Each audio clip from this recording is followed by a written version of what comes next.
Ben right there. Switching gears back to the weather outside, folks. Again, it is feeling like it is June or July out there already, folks, here as we wrap up the month of April. Our view looking out toward the Washington Monument, it looks a little bit hot and hazy, no question. We're going to see those much warmer temperatures again here today. And it actually is hazy enough that parts of Maryland dealing with air quality alerts, more specifically here Anne Arundel County over toward Annapolis. Air quality alert until midnight tonight. This is what you get when you have these warmer temperatures building up. You get some of that haze, the air not moving all that much near the ground.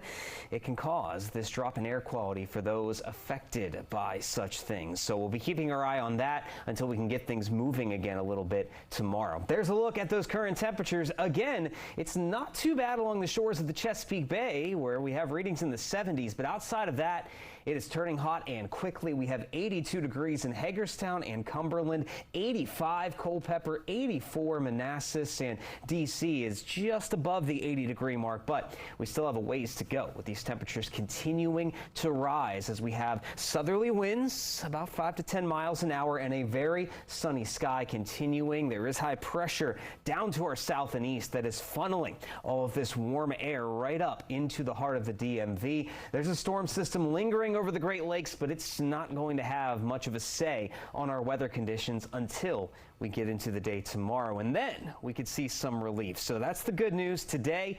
This is the only day we'll be experiencing these near record temperatures. Most of the region has record highs in the low 90s. We're going to be flirting with that later this afternoon. Tuesday, that storm to our west, it brings in a cold front. It's not going to produce a widespread amount of storms. They're not going to be on the stronger side, but there could be enough of that storm activity to cool us off a little bit as we head into the middle of the week, though temperatures will stay in the 80s, so it continues to feel like summer Wednesday and Thursday before it cools down with other rain chances on the way for the end of this upcoming week. Now here's a good look, folks, as we progress along into the middle of this afternoon. There we are at 3 p.m. How about it? 90 degrees, DC, down into parts of northern Virginia and into parts of southern Maryland, Charles, Calvert counties in particular. You are likely to see that 90-degree mark, very much possible. That would be the first time this year we hit the 90-degree mark, making it the hottest day of the year thus far. So just be prepared if you're going to be out and about for a bit of time this afternoon. Try to get that extra cold water on hand. Stay hydrated.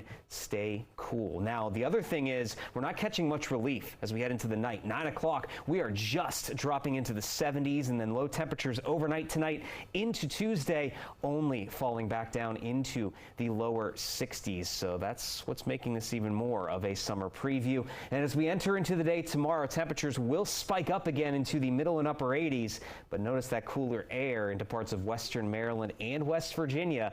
That's the storms rolling in that could bring us just a bit of relief as we head later in the day tomorrow. There are the 80s again continuing, though we drop back into the lower 80s by Wednesday and beyond through the rest of the week. We'll have those storm chances Tuesday, a small break before we then see more storms in the forecast come this upcoming weekend.